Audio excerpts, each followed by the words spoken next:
The boy secretly bought a manga about childhood friends, but it was discovered by the two girls who grew up with him. He thought they would laugh at him for it, but instead, Annie secretly read the whole thing. After that, she recreated a classic scene from the manga to tease Kevin. Kevin was completely unable to resist, so he could only avoid Annie. Not knowing the reason, Annie thought Kevin disliked her. However, she did not become depressed over it. She remembered that Kevin was scheduled to clean the gym today, so she decided to use the scene from chapter 18 of the manga to approach him. However, Kevin was assigned by the teacher to clean another place instead. Annie waited until she fell asleep, and Kevin still did not appear. When Annie woke up again, the storage room door was already locked. Her phone had also run out of battery. At that moment, Annie felt very afraid. She thought of Kevin's cold attitude earlier that day. In that instant, she felt like she had returned to the lonely days of the past. Just then, Kevin suddenly pushed open the door to the gym. Seeing how anxious he looked, Annie realized that Kevin did not hate her. She excitedly hugged Kevin. The next second, the two of them fell to the ground. Kevin hurriedly tried to get up, but Annie grabbed him. She earnestly asked Kevin not to leave. Looking into Annie's eyes, Kevin immediately recognized the scene from the manga. He warned Annie to stop playing around. After that, Kevin let everyone know that Annie was safe. Annie then got up and prepared to go home,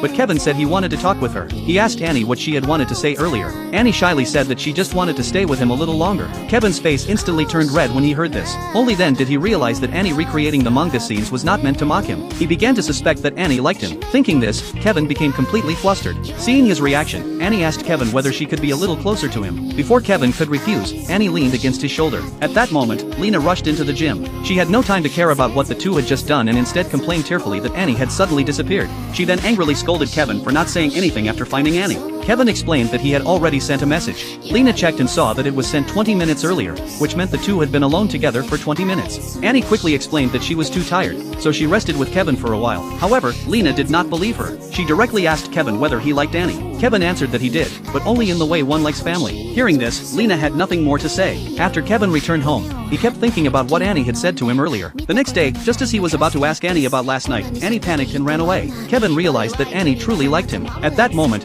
his heart was filled with excitement. This scene happened to be seen by Lena. She mocked Kevin. Kevin noticed that Annie now acted exactly like the tsundere woman from the manga. At this point, Kevin felt that both girls liked him, but just as he was getting excited, he suddenly heard Annie say that she did not like Kevin. She said that she had only secretly read his manga and used the scenes in it to tease him. Kevin felt extremely disappointed after hearing this, not knowing that everything Annie said was meant to deceive Lena.